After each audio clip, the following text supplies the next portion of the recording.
Matamos ao redor do planeta 70 bilhões de animais.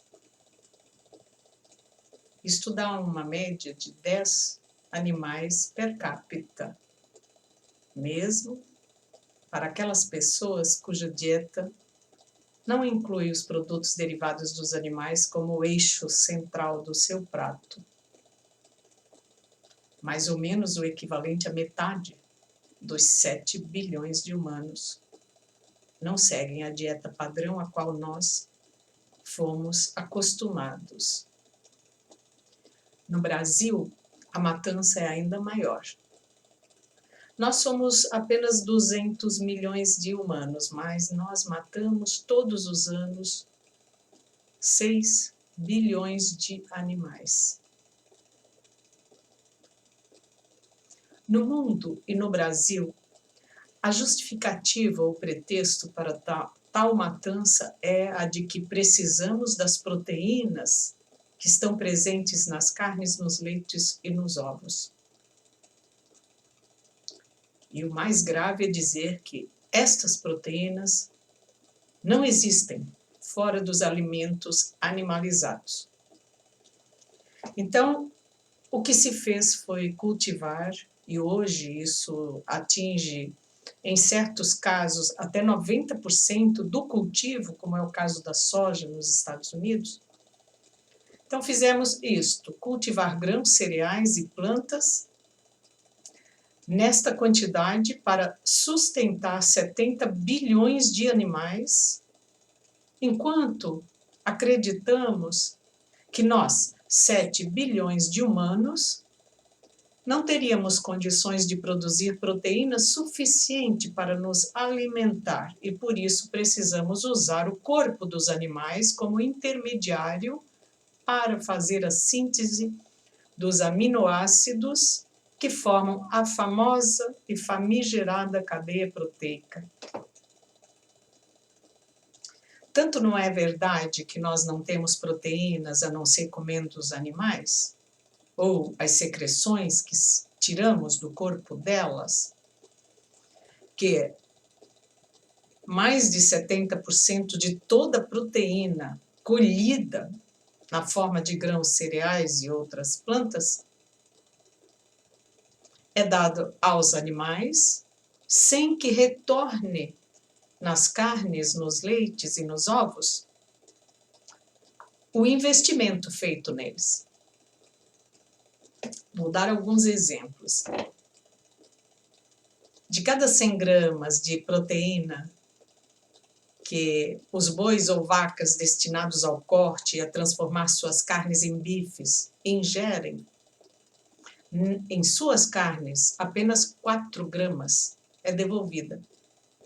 Na de porco, apenas 12 gramas. Na de frango, 17 gramas. E nos leites, 22% da proteína dada às vacas é devolvida nele.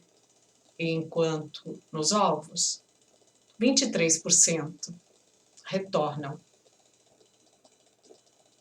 Veja, se podemos desperdiçar, no caso das galinhas, 77% das proteínas dadas a elas, se podemos desperdiçar 96% das proteínas dadas aos bovinos, se podemos desperdiçar 88% das proteínas dadas aos porcos, e se podemos desperdiçar 87% das proteínas dadas aos frangos, 83% no caso dos frangos, isto significa que não temos carência de proteína cultivada e colhida ao redor do mundo, apenas nós desviamos essa proteína primeiro para 70 bilhões de animais, mantemos esses animais vivos por um curto tempo de suas vidas possíveis para cada espécie, matamos esses animais, degolando, e então distribuímos o pouco de proteína que ficou concentrada nesses produtos animalizados, mais uma vez apenas a uma parte da população humana ao redor do mundo. Do total de grãos e cereais cultivados hoje no planeta, de 70% a 90% é destinado aos animais. E este cultivo, à base de biocidas, destruidor da biodiversidade, ele ocupa 30% das áreas mais férteis do planeta, que em pouco tempo deixarão de ser férteis, justamente pela incrementação de aditivos químicos biocidas a esses cultivos.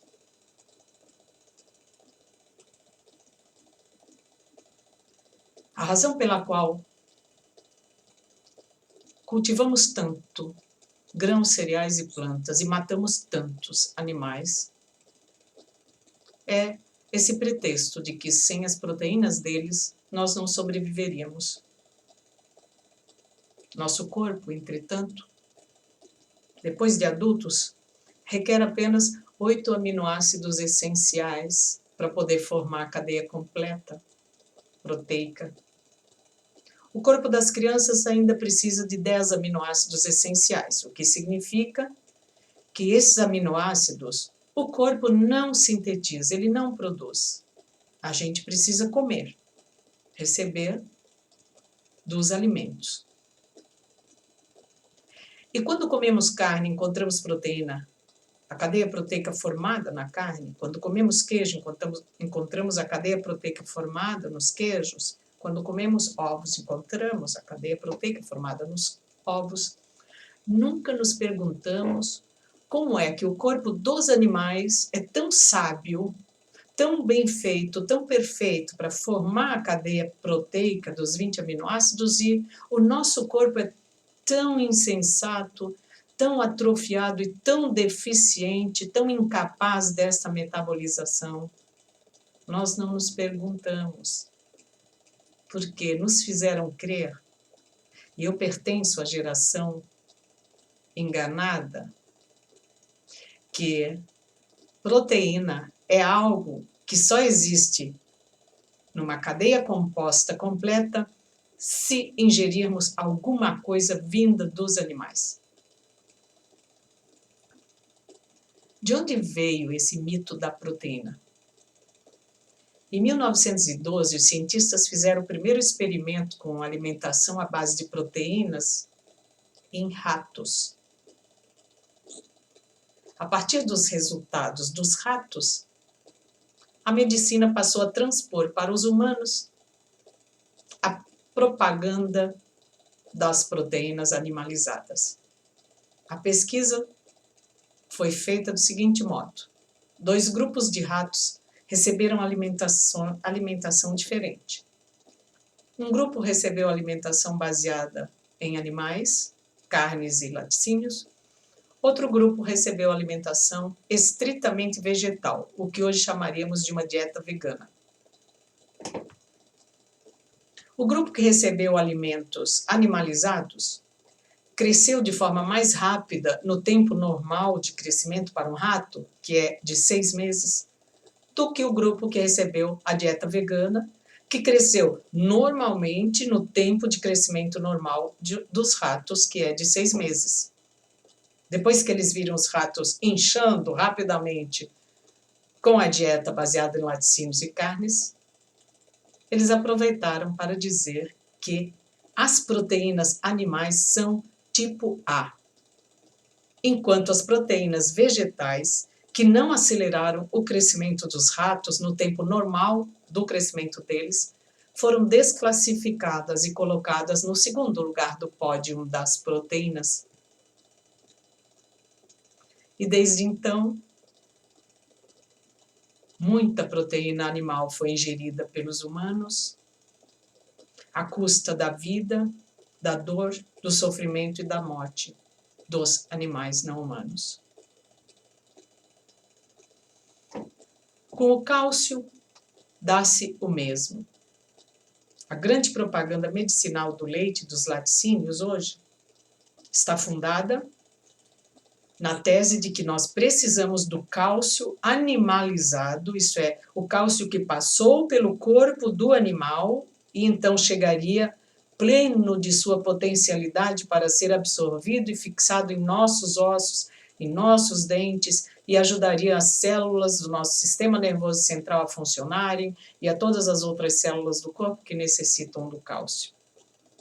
Então, fomos formatados para crer religiosamente, sim, porque se tornou um dogma mais poderoso, mais arraigado do que qualquer dogma religioso, que só teremos saúde, só renovaremos os tecidos do nosso corpo e manteremos suas funções saudáveis e vitais se ingerirmos proteínas animais.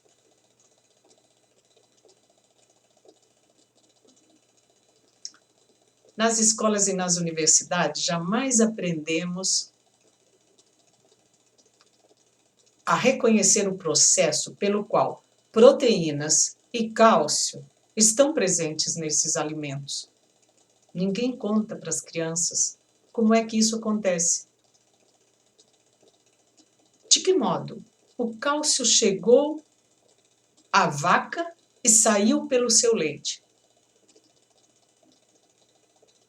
Então, todos nós crescemos sendo convencidos de que a vaca produz o cálcio. Se não tivéssemos uma vaca pendurada no teto da nossa cozinha, nosso esqueleto ruiria feito gelatina. Cálcio é algo que o nosso corpo não pode produzir, nem sabe como fazer. É mineral. Cálcio é algo que o corpo dos animais também não sabe nem como produzir, nem como fazer. É um mineral. Cálcio é algo que sequer as plantas sabem como produzir. Cálcio é algo que as plantas sabem absorver do solo, reter em seus tecidos. E quando qualquer animal, humano ou não humano, ingere plantas ricas em cálcio, esse cálcio passa pelo corpo, pela digestão, não é digerido, não é desmontado, segue na corrente sanguínea e vai se depositar onde deve. Entretanto, se ingerirmos cálcio em excesso, ele também vai se depositar onde não deve. Nos tecidos moles, por exemplo. No interior das artérias. Nos rins. Nas juntas.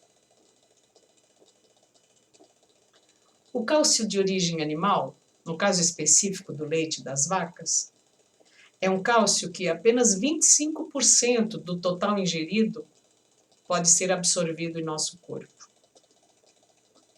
São muitas as razões pelas quais nós temos dificuldade de absorver ou de fixar o cálcio. Entre elas, o sal em excesso, o sódio, o açúcar, o álcool, as drogas, as proteínas animais. São todas antagonistas da absorção do cálcio. As proteínas animais são não só antagonistas, como são hostis e fazem com que a gente perca o cálcio fixado nos ossos. Ele é, então, excretado pela urina. Quanto mais proteína você ingere de origem animal, mais cálcio você perde dos ossos. A relação é mais ou menos de 1 grama de proteína animal para 1,5 micrograma de cálcio perdido. Mas a principal razão inerente ao leite, pela qual nós não conseguimos absorver todo o cálcio do leite da vaca, é que o leite da vaca contém sódio em excesso para o nosso corpo. Contém fósforo em excesso para a absorção do cálcio. Fósforo é importante na absorção do cálcio, mas quando ele é exagerado, ele se liga ao cálcio durante o processo digestivo, no intestino, e depois, como ele segue ligado ao cálcio, essa liga não permite com que todo esse cálcio ligado a todo esse fósforo possa entrar nos nossos ossos e lá permanecer. E a segunda razão é que no leite de vaca não há magnésio na proporção adequada para fazer a fixação do cálcio. Enquanto isso, e eles não falam disso para nós, nas folhas verdes escuras, há cálcio suficiente e biodisponível, que é o termo usado hoje para designar aqueles nutrientes, aquilo que vai, minerais, vitaminas, proteínas, que melhor conseguem ser absorvidas pelo corpo humano.